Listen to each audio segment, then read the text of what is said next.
한 번으로 끝날지도 모른다는 생각을 저는 혼자 했었는데 어느새 그래요? 4회가 됐네요. 대박이다. 자, 오늘 얘기 뭡니까, 경아 씨? 자, 계속 저희가 불신이라는 주제로 얘기를 하고 있는데 그렇죠. 왜냐하면 선어회와 화로회 이야기도 불신으로부터 시작했습니다. 그렇죠.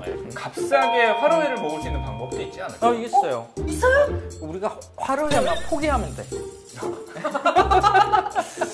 뭐 수족관 치우고 수조차 없애고 이래서 그 선어회로, 그러니까 생산 이제 바닷가에서 생선을 이 살을 발라가지고 생선회로 만들어가지고 그 문송 중에 있잖아. 또 숙성이 되기도 하니까 그렇게 우리가 먹으면 생선을 싸게 먹을 수 있어요. 관계는 안 돼요, 되게. 그러지. 2011년에 네. 그 편의점에서 생선회를 이렇게 팔았어요. 그러니까 물론 선어회죠. 그런데 잘 안 됐어.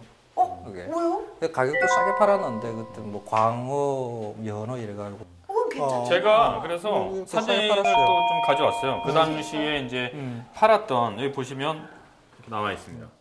오, 진짜네. 와, 괜찮다. 이거 지금 팔면 대박 날 것 같은데 왜 안 팔지?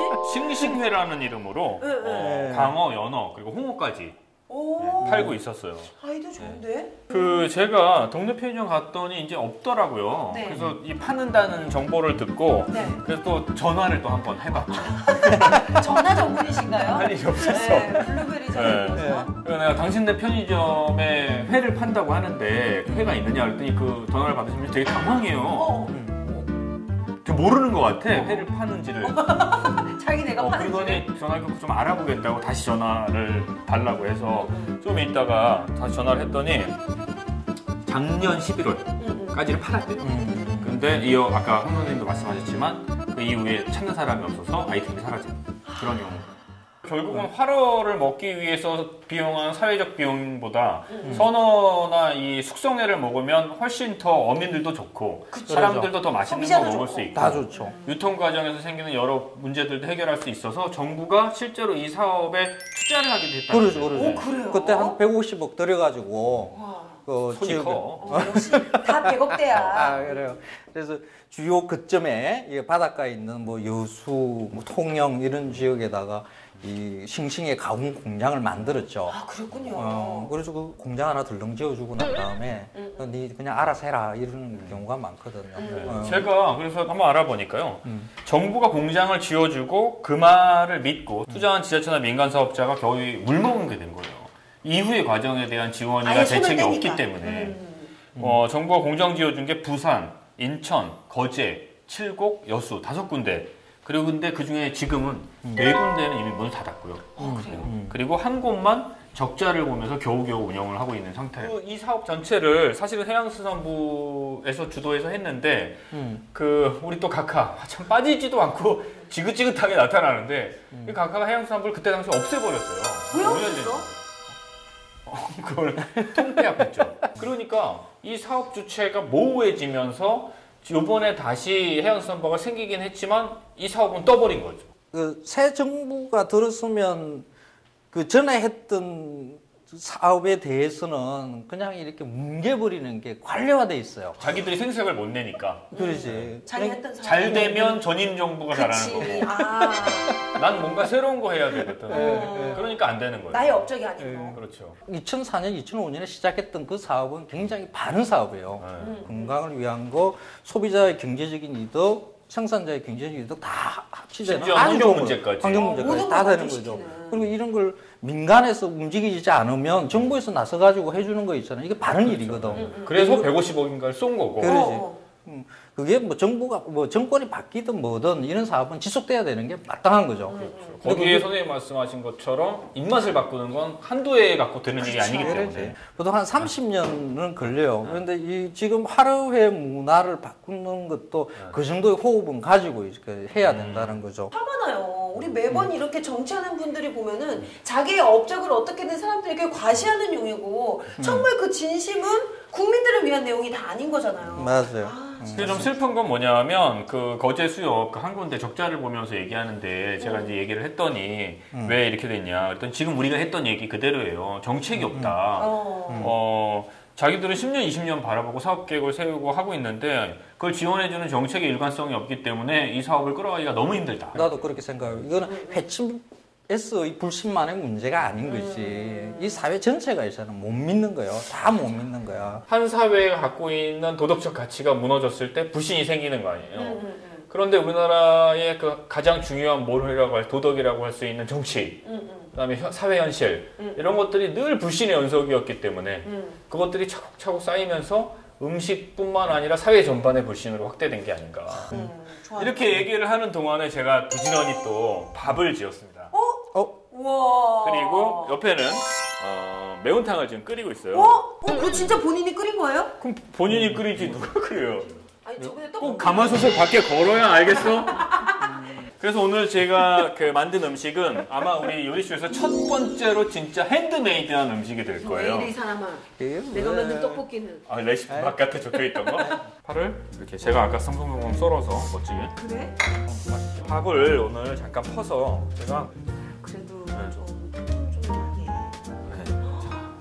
밥 맛있겠다. 갓 찐 밥이 얼마나 맛있는지. 야. 더 질겨지면 안 되는데. 고기가 질겨진다고. 네, 안 해. 어떻습니까? 야, 그 기름이 자잘하게 깨져 있는 게. 선생님 기름 드세요. 이게 그 생선의 그 탕을 끓이면 이 기름이 자잘하게 깨져 있잖아요. 이게 요게 있잖아요. 이게 맛있어요. 자잘하게. 근데 어때요? 맛있어요. 소주. 아 밥도 되게 맛있어요. 저 밥통 너무 좋은데?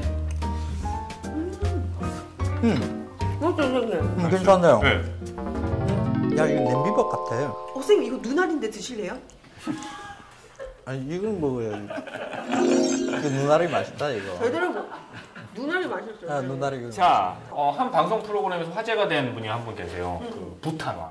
그래요. 어머 그분 실제로 뵙고 싶어요. 그 스스로 실제로- 왕권을 포기해서 그냥 그렇죠. 내려오신 분이죠. 네. 이분은 국민들이 절대적으로 신뢰한다고 합니다. 그리고 더 존경한다고 해요. 그 이유가 있죠. 아까 황 선생님 말씀 그래. 스스로 왕권을 포기했죠. 뭐 지금 뭐 내려오라 그랬는데도 버티는 사람들이 많은데 이거는 뭐 누가 내려오라고 하지 않아도 그냥 스스로 있잖아요. 이거 내려가시면. 오라고 제발 좀 내려와라. 그래서 안 내려오는 분들이 죽어도 안 있는데. 내려가는데 알아서. 뭐 군사 쿠데타가 일어난 것도 아니고. 이분이 굉장히 멋진 말을 했어요. 네. 국민이 불행해지는 것은 내 목숨을 잃는 것과 같다. 진짜? 와, 너무 멋지지 않아? 우리의 지도자가 했던 거는 이런 말이 있죠. 왜? 병 걸리셨어요? 되게 극단적인 딱 그 대비가 딱 되는 그런 말씀이시네요. 또 부탄왕이 더불어서 굉장히 또 멋있는 말씀을 하셔가지고 권력을 내려놓고 민주주의를 도입한 이유가 정말 멋있습니다. 들어보세요. 나는 좋은 왕이 되기 위해 노력할 것이다. 그러나 이후에도 좋은 왕들이 있으리라는 보장이 없다. 그래서 민주주의를 도입. 그러니까요. 멋져요. 왕권 내려놓는 작업을 이렇게 선왕 때부터 있잖아요. 했다는 거죠. 그러니까 5년 전부터 이게 나는 왕위를 내려놓겠다 하고 미리 계획하에서 있잖아요. 이렇게 왕위를 갖다 내려놓은 거죠. 지도자라는 게 어떤 모습이어야 되는가 하는 거 그런 것은 하나의 상징이 될 수는 있겠죠. 그러니까 33살의 부탄 왕도 그 훌륭하지만 사실 그 씨앗을 뿌렸던 그 아버지 고왕도 상당히 훌륭한 것 같아요. 역시 맞아요. 아버지가 어떤 역할을 하느냐에 따라 아버지. 자식도 많은 영향을 받을 수밖에 없다. 아니, 세상이 그렇게 돌아가니까. 그것만 깜짝 보이다가 놀라. 진짜 나 근데 부탄왕 정말 잘생기셨잖아요. 우리 한번 맞아. 사진 봐요. 부탄왕 사진 좀 볼까요? 야, 어머, 훈남이다. 되게 착하게 생겼다. 진짜. 탁 이렇게 그런 거 있잖아. 탁 이러면 나왔으면 좋겠다. 부탄왕. 이렇게. 너무 잘생겼어. 너무 선하게 생겼어요. 맞아요, 선하게 생겼어요. 사람 확실히 얼굴에 그런 게 좀 있는 것 같아요. 맞아요. 네. 맞아요. 한 인터넷 웹사이트에서요 가장 섹시한 지도자를 뽑았다고 합니다. 이 온라인 설문조사를 했는데 그래요? 전체 172개국 중에서 우리가 아까 봤던 너무나도 훈남인 이 부탄왕이 3위를 차지했고요. 3위. 네, 2012년에는 또 2위를 차지하셨고. 와. 2위, 3위. 2위, 3위. 근데 왔다 그럴만 갔다. 해요. 근데 또 궁금한 게 그러면 도대체 1위는 1위. 누굴까? 네, 1위 누굴까? 1위는 누굴까? 저는 잘 몰라. 이명박 대통령은 아니었겠죠? 에이, 이게 말 같지도 않은 게. 갑자기 밥맛이. 1위는요 바로 우크라이나의 율리나 티모센코 전 총리라고 합니다. 제가 또 사진 티모센. 가져왔어요. 사진? 네. 어떤 거? 너무 예쁘죠? 와 모델 아니세요? 이거는 모델 완전히 스님. 거의- 영화 배우 거의- 같으신데? 거의 영화 배우인데 와 너무 이- 아름답다. 그 6, 70년대 헐리우드 영화의 네. 주연 배우들은 와. 금발에. 그런- 예, 진짜 예. 너무 예쁘시다. 빵선님 너무- 시선을 못 떼기 위해서 너무 예뻐. 여기다 너무 예뻐. 여기다 붙여드릴까요? 이렇게 야. 텔레토비 같네요. 갑자기. 저 나라 국민들 행복할 것 같아. 아마 TV 보면 얼마나 행복할까. 근데 진짜 궁금한데요? 그래요. 이명박 대통령은 몇이었는지 그래. 진짜. 궁금하지 않을 수가 없네요. 정확하게 섹시한 지도자. 섹시한 지도자입니다. 네. 섹시. 172개국 중에서 음. 무려 165위. 그러니까 한마디로 뒤에 7명. 뒤 끝에서 7위. 대단하다. 저는 끝이 아니라는 게 더. 저 리크루즈 말고 계신 거예요? 네, 릭그로즈를 발면서 이제 자기 관리하고 계시는 거죠. 1위와 165위 이런 차이가 있네요. 리크루즈. 근데 이 2위와 165위가 만났던 거 아세요? 만났어요? 네, 한 번 언제? 만났어요. 한국에 오셨거든요. 이 총리가. 우크라이나 만나셨구나. 총리가. 바로 이 장면인데요. 이쁘다. 네, 이거 창피해서 보여드리지 못하겠어요. 왜? 이러고 있어요. 이게 진짜 짜증나게. 우리를 뭘로 보는 거야. 인사를 하잖아요. 인사를. 시선이 어디가 있는지 아세요? 이게 말이 됩니까, 이게? 근데 그냥 눈만 보면 어떻게 되는데 포즈도 약간 그렇게 생각할 분이 있어서 그 다음 네. 사진을 또 가져왔어요. 명백하지 않습니까? 너무 명박스럽지 않습니까? 이거 뭐 엉덩이에 뭐 묻어가지고 혹시 그런 거 아닌가? 너무 착하셔. 묻었어도요. 선생님, 엉덩이에 뭐가 묻었어도 일국의 총리 엉덩이를 이렇게 빤히. 이거는 좀 그래. 이 시선도요, 여러분. 이 시선도 남자들은 알아요. 그래요? 왜냐면 이게 선생님 아시다시피 2초 스캔 시선이거든요. 남자가 어떤 한 미지의 여성을 만났을 때 눈을 보고 인사하지 않아요. 안녕하십니까 이렇게 얘기하고. 위아래로. 네. 아, 그거구나. 가십시오. 시선이 이렇게 있어. 네. 앞뒤로 다 스캔한 거래. 진짜 지금. 와닿는다. 아니 그렇게 봐. 본능적이거든. 그렇지만 제인디가 내내 국격 높이자고 했는데 이런 식으로 국격을 높이고 계셨던 거죠. 참 씁쓸하네요. 네. 자, 근데 불신하면은 아무래도 이 최근에는 가장 큰 불신은 연산입니다. 수산업계에 엄청난 불황이 사실 후쿠시마 원전 사고 이후인데 네네. 일본산 방사능, 수산물 공포 이런 건데 이것 때문에 생선 안 먹는다는 분들 상당히 많아요. 근데 저도 막 이 방사능 측정기 이런 거 웬만하면 하나 사고 싶은 거야. 그냥 한 그게 왜 사고 싶으세요? 못 믿으니까 네. 그런 거죠. 불안해니까. 정부 발표를 네. 못 믿으니까. 채소 하나 사면 좀 채소에다 삑 한번 찔러보고 싶고 막 그런 느낌 왜 있잖아요. 국민들이 못 믿을까요? 정부가 자꾸 거짓말하니까 그러잖아요. 원전 사고가 발생한 2011년부터 정부가 수입 중단 조처가 내린 2013년 9월까지 네. 후쿠시마 인근현에서 수입된 수산물량이 8,000톤. 2011년 수입된 수산물이 167배에 달한다고 그래요. 저도 같이 조사를 해봤는데요. 실제로 3년간 일본에서 수입된 수산물에서 총 131건이 방사능 검출이 나왔다고 해요. 이미? 예. 그럼에도 정부하고 식약처는 모든 방사능 기준치에 훨씬 미달하는 미량이다. 미량. 그 중요한 건 나왔다인데 조금 나왔다 이렇게 얘기하는 거예요. 식품에 적용되는 이제 방사능 기준치가 100베크렐이요. 100베크렐이 뭘까? 나 진짜 이거 궁금해. 이게 난 모르겠어요. 이런 용어들이 나오기 시작하면 이제 국민들 헷갈리기 시작하는 어려워요. 거죠. 정부에서는 이 기준선은 안전하다 그러고 몇몇 건강 관련되는 그런 인사들은 그거는 안전하지 않을 수도 있다라고 이야기를 하는 거죠. 두 개가 거의 그 동급으로 나한테 들어오니까 이럴 바에 그냥 아예 먹지 말자. 그쵸. 그렇게 돼 있는 맞아, 거죠. 맞아. 아주 미량을 생선이나 이런 것을 통해 섭취했을 때 과연 어떤 결과가 나올지는 인류 전체가 아직 잘 몰라요. 정확하지 않아. 그러죠. 그러니까 나왔다는 게 중요한 거지 양이 중요하진 않은 것 같다는 생각이 들고요. 게다가 이제 검사는 세슘하고 요오드라는 성분만 가능한 거예요. 그래서 핵사고 발생 시 나오는 뭐 한 200여 가지 이상의 그 방사능 물질들이 있는데 나머지는 모르는 거예요. 어떻게 될지 모르는 거예요. 측정을 못 하는 거죠. 안 하거나. 그것 때문에 국민들의 불신은 점점 더 엄청나지는 거예요. 그냥 있는 자료에 대한 모든 것을 다 공개하고 정보가 공개되는 그런 시장에서 검증하는 작업이 여러 전문가들이 검증을 하고 이러면 이제 안심을 할 수가 있겠죠. 그런데 뭔가 말을 이상하게 해. 정부에서 보면 뭐 장관이 나와서 하는 이야기들 보면 그 윤진숙 해양성장관 말씀 좀 소개해 주세요. 굉장히 또 명언을 남기셨죠. 예, 예. 순수하게 말씀하시는데. 그 뉴스에 출연해가지고 하신 말씀이에요. 후쿠시마 원전의 주변 바다 방사능 수치가 50에서 10 베크렐인데 100 베크렐이 정말 안전한 기준치가 될 수 있느냐 하고 이렇게 앵커가 물었더니 바다라는 게 굉장히 잠재력을 가지고 있다. 포용력을 가지고 있다. 이렇게 들었어요. 되게 시적인 표현이네요. 포용력이 있는 바다. 아, 이게 되게 정말 방사능이 100 베크렐 이하가 안전합니까? 바다는 포용력이 있습니다. 이거는 전혀 다른 문법을 구사하고 있는 거예요. 이런 게 사실은 창조 경제, 창조 정부의 어떤 그 밑바탕이 되는. 밑바탕이며 기본적인 저력이겠죠. 맞아. 그 윤진숙 해양성장관 또 이런 말도 하셨어요. 네, 뭐라고? 일본산 수산물 금지 대책 발표 이후에도 국민들의 방사능 우려가 줄지 않고 있다. 국민들이 불안해하는 근본 원인이 무엇이라고 생각하느냐 이렇게 묻자 또 최근 들어 식품 안전이 굉장히 강화되고 있다. 방사능 문제뿐 아니라 젊은 사람들이 유기농 등 다른 식품을 찾고 있다. 이렇게 얘기했어요. 이게 도대체 무슨 말이냐. 맥락상 보면 네, 맥락상. 방사능 우려가 줄지 않고 있고 그래서 국민들이 불안해하고 있고 그래서 음식물을 안 사 먹고 있지 않느냐라고 질문을 이렇게 이해했고 그 대답이라는 게 젊은 사람들은 유기농 많이 먹어서 안 먹을 거예요. 이렇게 얘기한 거예요. 나는 이게 그래도 있잖아 맥락을 좀 찾네요. 나는 도저히 맥락을 못 찾겠어요.